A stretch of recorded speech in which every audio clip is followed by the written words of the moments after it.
Yan mga boss, bali meron na naman sa ating nag-walking ngayong araw. Walang anak mo ha? Ha? Wala lang.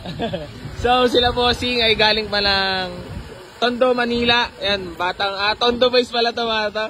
Bossing, magandang tanghali. Bossing, baka meron lang kayong gustong batiin. Shoutout sa kompetente and Ternito family sa Bicol. Yan, ikaw bossing. Sa Bicol din, sa Atong Podit. So ito yung titingnan nilang unit. Mitsubishi Lancer na GLI EFI na. Ayan, naka-mags. Ito yung kakakuha lang din natin kahapon. Kahapon pala, buddy, galing na sila bossing dito. Alam ba dala nyo ngayon, boss? Nagmotor na lang kayo? Kahapon naka-Innova kayo. So yun, ito yung Mitsubishi Lancer as is. So, pasok. Magkakalaman kung sa presyo pa, tatawad syempre sila. Ayan, makinis naman yan. Mga kapalapat na gulong. Ito yung galing pa ng Tagaytay kahapon yung kinuha natin. So pinagana natin lahat ng ilaw, aircon na lang. Kaya papa-discount din natin sila. Ang tanong, Magkano bossing? 55 asking. Walang aircon, kayo na bahala. Sige. Tawad kayo. Isip. Binigyan niya sa yung 55. 65 asking namin. Binigay ko ng 55 sa charge. Dahil pumunta kayo ng personal, meron kayong mahiwagang discount. Para lang din may mauwi kayo. Kasi ng issue siya sabi namin. Pero pagdating sa makina, talaga na may iuwi kayo kahit saan yung gusto. Hindi gumagana. Aircon bossing sarado ngayon. Wala na rin kaming time. Bawas na lang natin sa presyo, di ba?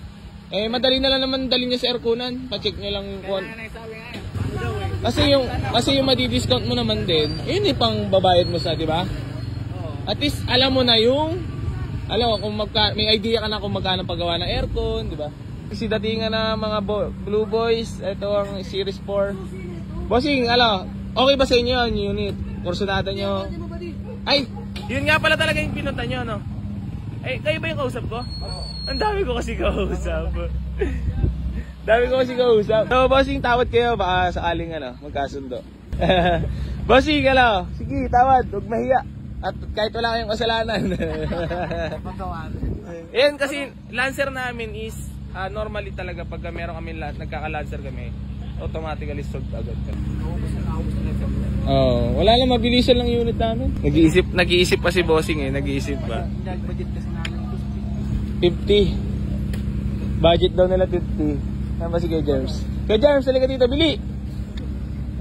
Ako naman bossing, walang problema sa akin kasi hindi ko naman unit yan. Kay Kuya Germs.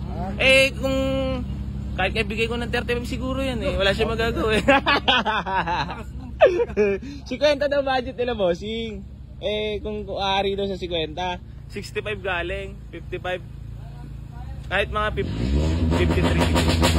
53 siguro, no? Ha? Bossing, baka kaya lang 53? Tawad kayo, 53. Huwag lang 50 para may kitain lang kahit onte. Kasi magbibigay pati siya sa akin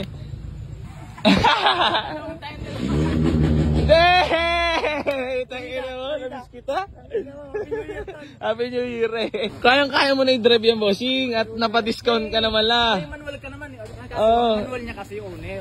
Dahan-dahan lang din pa uwi. Dati mabiyahe mo ba Patondo?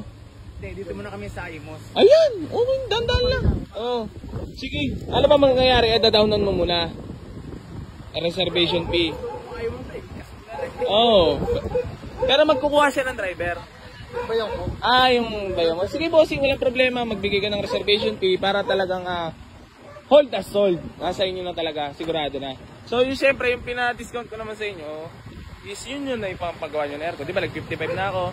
Bawasan ko na 4,000 para may panggalaw ka sa aircon. Kasi sa amin naman, walang problema basta may kikitain at masasatisfy ang customer sa tawad. Kasi syempre, kumbaga pampalubag loob Di ba kami, pag nabili kami ng unit, syempre, yung minsan kasi merong kami napupuntahan na ang tigas sa presyo.